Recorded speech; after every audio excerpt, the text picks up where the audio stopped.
Wahyu pasal 13 ayat 18. Yang penting di sini ialah hikmat. Barang siapa yang bijaksana, baiklah ia menghitung bilangan binatang itu. Karena bilangan itu adalah bilangan seorang manusia, dan bilangannya ialah 666.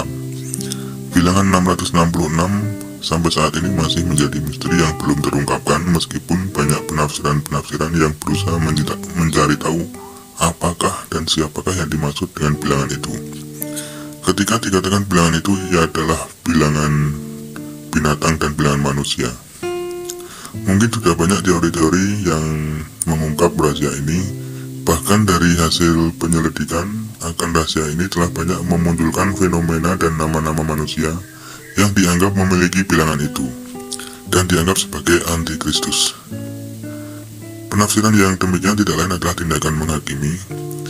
Penafsiran yang demikian juga menjadi tidak adil bagi kita yang bodoh, yang sangat minim dan bahkan tidak punya kemampuan dalam ilmu mempelajari mengenai huruf dan angka, sejarah Alkitab, bahasa asli Alkitab, dan budaya zaman Alkitab dituliskan.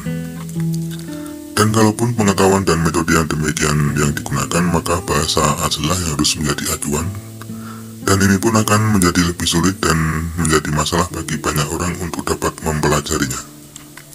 Ketika tujuan kita memaknai bilangan 666 ini adalah mencari dan mengarah kepada seseorang atau banyak orang dengan menunjuk namanya untuk kemudian menyebutnya sebagai antikristus, maka kita tidak akan pernah sampai kepada pencarian makna itu, dan selamanya akan menjadi misteri dan teka-teki yang tidak akan pernah terpecahkan. Kita harus kembali kepada tujuan dan kepada siapa firman itu dituliskan. Bukankah tujuan atau destinasi firman adalah kekekalan? Dan bukankah berkalan firman adalah untuk semua manusia yang mau mendengarkannya? Jadi jika kita secara pribadi mendengar firman, maka firman itu adalah untuk pribadi kita, bukan untuk orang lain, tetapi barulah kemudian bisa untuk banyak orang melalui kesaksian kita akan firman. Saya setuju jika bilangan 6 adalah bilangan binatang dan manusia, dan ketika ada 3 deret bilangan 6 itu menggambarkan kesempurnaan binatang dan manusia sebagai makhluk ciptaan di dunia. Pada penguraian ini saya hanya akan menunjuk beberapa ayat sedapat yang saya tangkap untuk mengungkap rahasia bilangan 666, setidaknya untuk diri saya sendiri, meskipun tanpa menggunakan metode atau ilmu lain selain dari Alkitab saja. Pertama, dalam Kejadian pasal 2 ayat 2-3, ketika Allah pada hari ke-7 telah menyelesaikan pekerjaan yang dibuatnya itu, berhentilah ia pada hari ke-7 dari segala pekerjaan yang telah dibuatnya. Lalu Allah memberkati hari ke-7 itu dan mengutuskannya, karena pada hari itulah ia berhenti dari segala pekerjaan penciptaan yang telah dibuatnya itu. Kita garis bawahi hari ke-7 dahulu, mengapa Allah berhenti dari semua pekerjaan penciptaan di dunia dan mengutuskan hari ke-7. Inilah kesempurnaan hari ke-7, sebab itulah hari perhentian penuh. Dan saya setuju inilah hari dan waktunya Tuhan, bukan sekedar angka Tuhan. Dengan demikian dapat saya mengatakan bahwa umur semua ciptaan Tuhan di dunia bagi Tuhan hanyalah sampai pada hari ke-6, atau waktu di dunia hanyalah sampai pada hari ke-6. Mengapa Tuhan mengutuskan hari ke-7? Karena tidak ada kekudusan yang sempurna selama dunia masih ada. Kekudusan yang sempurna adalah di surga yang kekal.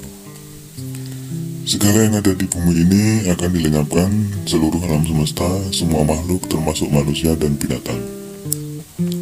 Dunia yang adalah gambaran kedagingan tidak mendapat bagian dalam hari perhentian Allah, yang Allah sendiri menyebutnya sebagai hari ke-7. Namun semua dan hanya rohlah yang akan mendapatkan bagian dalam kekekalan pada hari ke-7, pada waktu dan hari Tuhan nanti. Kemudian dalam Yudas pasal 1 ayat 10, akan tetapi mereka menghujat segala sesuatu yang tidak mereka ketahui, dan justru apa yang mereka ketahui dengan nalurinya seperti binatang yang tidak berakal. Itulah yang mengakibatkan kebinasaan mereka. Ayat ini berbicara mengenai hukuman atas guru-guru palsu. Lalu apa hubungannya dengan antikristus atau bilangan binatang dan manusia? Kita garis bawahi kata menghujat segala sesuatu yang tidak mereka ketahui. Yang dalam hal ini saya berpendapat yang mereka hujat adalah roh Allah dan kebenarannya. Sekarang kita tahu sebagaimana tadi saya mengatakan bahwa Dagingan yang duniawi tidak mendapat bagian dalam hari perhentian. Binatang adalah makhluk yang mempunyai naluri namun tidak mempunyai akal budi. Dan semoga kita setuju bahwa binatang akan mati binasa dan tidak mendapat bagian dalam hidup kekekalan. Demikianlah manusia yang meskipun mempunyai akal namun hanya menggunakan naluri keduniawiannya, maka manusia yang demikian akan binasa. Begitu pula dengan rohnya yang akan binasa dalam dunia kekal nanti. Inilah sebabnya ada dikatakan oleh Yesus bahwa hujat terhadap Roh Kudus tidak akan mendapat pengampunan, dalam arti tidak mendapat berhentian dari penderitaan sampai kekal. Demikianlah binatang dan manusia secara daging atau kedagingan dan yang hidup di dunia atau keduniawian tidak mendapat bagian dalam hari perhentian Tuhan pada hari ketujuh. Sebagaimana Wahyu 13 ayat 14a, Ia menyesatkan mereka yang diam di bumi dengan tanda-tanda yang telah diberikan kepadanya untuk dilakukannya di depan mata binatang itu. Tidakkah kita yang diam di bumi kecenderungannya adalah melakukan naluri keduniawian? Akan lebih bijaksana jika kita tidak berusaha mencari fenomena dan menunjuk nama orang lain dan menyebutnya sebagai antikristus, sebab sangat mungkin antikristus ada dalam diri kita masing-masing. Sebab antikristus bukanlah seseorang atau binatang, namun bilangan binatang dan bilangan manusia yang tidak akan sampai atau masuk pada hari ketujuh, hari perhentian penuh, adalah roh antikristus. Jika kemudian dikatakan yang penting adalah hikmat dan kebijaksanaan, hikmat di sini bukanlah hikmat dan kebijaksanaan secara dunia, namun roh hikmat dan roh kebijaksanaan rohani dan surgawi. Memang dunia dengan segala hikmat dan kebijaksanaannya telah banyak menipu manusia, sehingga manusia menolak roh dan hidup, sebagaimana binatang yang tidak mempunyai akal budi dan Roh Kudus. Manusia makan dan minum, kawin dan dikawinkan, seakan-akan setelah itu semuanya berakhir, seperti naluri makan dan kawin pada binatang. Adakah kita secara pribadi menghitung bilangan pada diri kita masing-masing? Adakah pribadi kita disesatkan oleh tanda-tanda mujizat kedahsyatan dan kesempurnaan duniawi? Adakah kita tampil seperti anak domba yang taat namun perkataan kita membakar dan membinasakan? Adakah kita memberi nyawa pada benda-benda duniawi seperti uang, patung, harta, jabatan, yang dengan demikian pribadi kita menolak memberi nyawa kepada hal-hal rohani?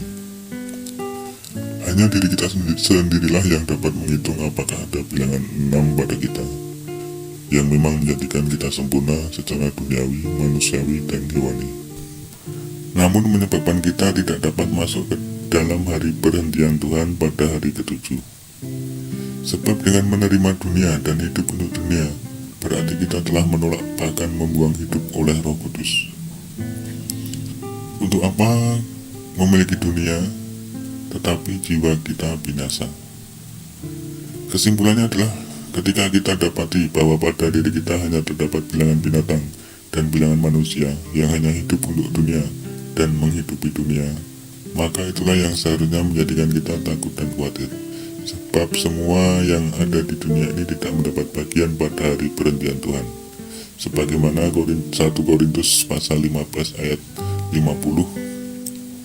Saudara-saudara, inilah yang hendak kukatakan kepadamu, yaitu bahwa daging dan darah tidak mendapat bagian dalam kerajaan Allah, dan bahwa yang binasa tidak mendapat bagian dalam apa yang tidak binasa. Kesudahan dunia adalah pada hari ke-6. Betapapun luar biasa megahnya dunia ini, hanya roh kita yang akan mendapat bagian dalam kekekalan, entah itu keselamatan kekal atau penderitaan kekal. Jika pada diri kita didapati ciri-ciri antikristus, maka penderitaan kekal yang akan menjadi bagian kita.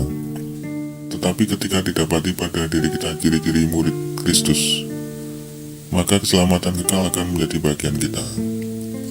Memang bilangan manusia hanya akan sampai pada angka ke-6, namun itu adalah untuk tubuh. Berbeda untuk roh kita yang pasti akan sampai pada bilangan ke-7 atau hari ke-7, kepada perhentian penuh atau kekal. 1 Yohanes pasal 4 ayat 3, Dikatakan, dan setiap roh yang tidak mengaku Yesus tidak berasal dari Allah. Roh itu adalah roh antikristus. Dan tentang dia telah kamu dengar bahwa ia akan datang dan sekarang ini ia sudah ada di dalam dunia. Dikatakan roh antikristus sudah ada di dalam dunia. Pasti ini akan menambah keingintahuan kita siapa antikristus itu.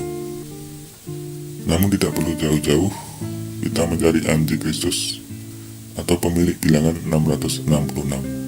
Sebab sangat mungkin roh antikristus itu ada dalam diri kita, dan antikristus adalah kita pribadi lepas pribadi. Sebab meskipun kita adalah mengikut Kristus, namun jika kita hanya hidup dalam kedagingan untuk dunia dan keduniawian, maka kita tidak akan sampai kepada hari perhentian Tuhan pada hari ke-7. Bagaimanapun tubuh manusia hanya akan sampai pada hari ke-6, sebagaimana dunia berhenti pada hari ke-6. Ingat kembali, daging dan kedagingan tidak akan masuk ke dalam hari perhentian Tuhan. Demikian pula dengan dunia dan keduniawian. Jika demikian, apakah kita masih mau mencari dan menunjuk orang lain yang dicurigai sebagai antikristus, yang meskipun dengan pengetahuan manusia nampak beriman, namun tidak ada kebijaksanaan? Seharusnya dengan hikmat dan dengan bijaksana kita tidak menghakimi orang lain, tetapi hakimilah diri kita sendiri dengan jujur dan adil. Adakah kita dapati diri kita seperti binatang yang pasti binasa? Atau adakah kita dapati diri kita kedagingan manusia yang pasti binasa juga? Ataukah kita dapati pada diri kita serupa dengan dunia dan keduniawian yang pasti akan lenyap binasa, yang hanya sampai pada hari ke-6, yang tidak mendapat bagian kekudusan pada hari ke-7? Hanya manusia yang padanya ada Roh Kudus saja yang akan mendapat bagian kekudusan dan perhentian pada hari ke-7. Jadi adalah bijaksana untuk kita berhenti dari mencari arti dan sosok bilangan 666 itu, tetapi jangan kita berhenti mencari tempat perhentian pada hari Tuhan, pada hari ke-7, di mana kita mencari pengetahuan hari ke-7 yang adalah hari yang kudus dan kekal. Semua itu telah diberikan dan dicurahkan bagi kita, dekat pada kita, ada dalam kita, yakni Roh Kudus. Dan perkataan akan pengetahuan hidup kekal ada dalam semua firman Allah dalam Alkitab. Firman dan Roh Kudus adalah kekal, jadi jika kita hanya mengejar dan menangkap firman dan Roh Kudus batas untuk kepentingan hidup jasmani dan duniawi yang tidak kekal, yang hanya sampai pada hari ke-6, maka bisa saja kitalah yang sebenarnya menolak kekekalan firman dan Roh Kudus. Jika demikian, apakah antikristus ada dalam diri kita? Apakah ada roh antikristus dalam kita? Demikian renungan firman Tuhan pada kesempatan kali ini. Semoga menjadi berkat tersendiri bagi masing-masing kita yang mendengarkan. Terima kasih, Tuhan Yesus memberkati.